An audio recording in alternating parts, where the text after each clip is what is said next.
Aqui, né, mais uma vez, vocês vão cansar, vão ter overdose dessa cara feia hoje. Eu falei um pouquinho aí no último vídeo, eu falei um pouquinho sobre a revolta da vacina, né? A revolta que aconteceu ali no Rio de Janeiro, né? Dentro daquele contexto da questão sanitária do Rio de Janeiro, né? Só que outros problemas também aconteciam, né? Principalmente a relação, desde lá da proclamação da República, a relação entre Exército e Marinha, né? Lembrando que o Exército tinha uma grande moral dentro dos governos, né? Principalmente os dois primeiros governos ali da República Velha foram governos militares, foram governos do Exército, né? Com dois marechais aí, Marechal Deodoro e Marechal Floriano Peixoto, né? E a Marinha sempre sendo deixada de lado, né? Tanto que ocorreram aí as duas revoltas da Armada lá em 1903, né? Quando o Marechal 1891 e 1893, né? Na verdade, 1903 não. 1903 é quando o Brasil compra o Acre lá da Bolívia, né? Na verdade, aquelas duas revoltas da Armada já foram revoltas relacionadas à Marinha, né? E agora eu trago para vocês aí uma outra revolta ligada a essa relação da Marinha também, que é a revolta da Chibata, né? O termo e o nome revolta da Chibata é justamente um termo relacionado aos castigos físicos que ainda eram implementados dentro da Marinha, né? Lembrando que a escravidão e os castigos físicos, né, principalmente dos negros ali, né, dos marujos negros, já era proibido, né? Não era. A escravidão já tinha acabado. A gente está falando aí de 1910. A revolta da Chibata ocorre em 1910 e a famigerada escravidão acabou lá oficialmente em 1888, né? Então já tinha um tempinho ali, mas ainda era muito recente. A estrutura escravista ainda persistia, né? Infelizmente até hoje, de certa forma, ainda persiste na sombra do racismo, né?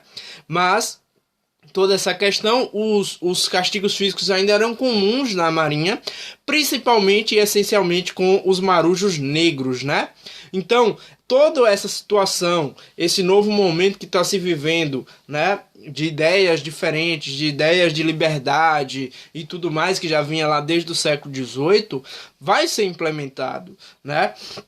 E, de certa forma, esses castigos físicos vão ser o estopim para uma situação muito difícil, né? Lógico que um dos grandes motivos da revolta da Chibata é os castigos físicos, é a questão do castigo físico dos negros, e vai existir um estopim, vai existir um episódio onde um negro ele vai sofrer lá mais de 200 chibatadas, que é quando os marujos ali, né, liderados por João Cândido, acabam tomando o navio, né, e dois navios aí acabam sendo tomados pelos revoltosos, né, que passam a ameaçar a capital do Rio de Janeiro de ser bombardeada, né? Uma questão muito parecida lá com as revoltas da Armada, onde haviam essa ameaça de bombardear a capital do Brasil, lembrando que a gente está falando aí de 1910, onde o Rio de Janeiro era a capital do Brasil, né?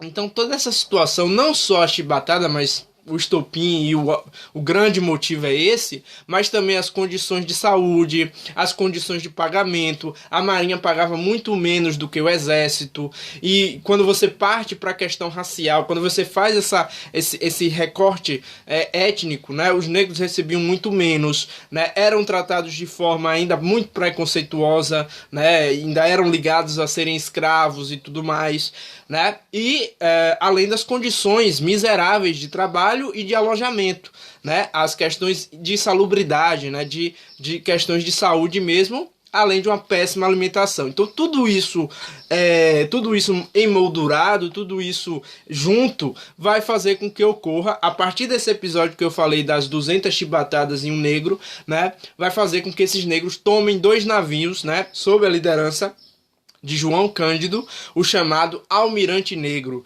né? Esse episódio vai existir a ameaça de bombardear a cidade do Rio de Janeiro, né? Logicamente que o poder de fogo era muito grande, então o presidente recém-empossado Hermes da Fonseca, né, que governou o Brasil de 1910 a 1914, né, Hermes da Fonseca, ele tinha sido recém-empossado, ele vai negociar com os revoltosos, né? Diante de outras revoltas que aconteceram no mesmo período, como a revolta dos fuzileiros, né? Os fuzileiros aproveitam o momento de revolta dos marinheiros, dos marujos, para também se revoltar.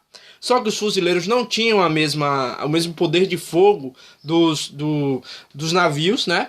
Então, Hermes da Fonseca, ele promete o fim dos castigos, né? E outra, né? Ele promete a anistia dos líderes da revolta. Professor, o que significa anistia? Anistia, gente, é perdoar os crimes, né? Como essas revoltas eram consideradas crimes, o que é você anistiar alguém? É você perdoar o crime dela. Então, Hermes da Fonseca prometeu aos revoltosos que iria anistiar os líderes do movimento. Só que quando ocorre a revolta dos fuzileiros e que Hermes da Fonseca acaba com essa revolta, ele decide voltar atrás. Aquela promessa de anistia, ele vai voltar atrás. Ele vai passar e vai prender todos os líderes da revolta, inclusive João Cândido, que vai ser morto dentro da prisão, né? Muitos desses líderes foram mortos dentro da prisão por condições aí desumanas dentro dessas prisões. Então, aquela promessa, ela acaba sendo revogada, né, a partir do momento que a revolta ela se finda, né, com a promessa de quê? De melhorias nas condições de trabalho da Marinha e do fim dos castigos. Realmente, o fim dos castigos, ele acabou ocorrendo, né, até porque também ocorreu uma pressão popular pelo fim, pelo fim desses castigos, né, dentro da Marinha, certo? Então, esse é um pouquinho da revolta da Chibata, muito motivado justamente pelos castigos físicos, daí o nome dela também, Revolta da Chibata, né? Ainda um pouco do resquício do fim recente naquele momento da escravidão do Brasil. Beleza? Tranquilo? Vou colocar o resumo aí para vocês também, daqui a pouco eu volto com a Revolta do Contestado, que vai ser uma revolta lá no sul do Brasil. Beleza?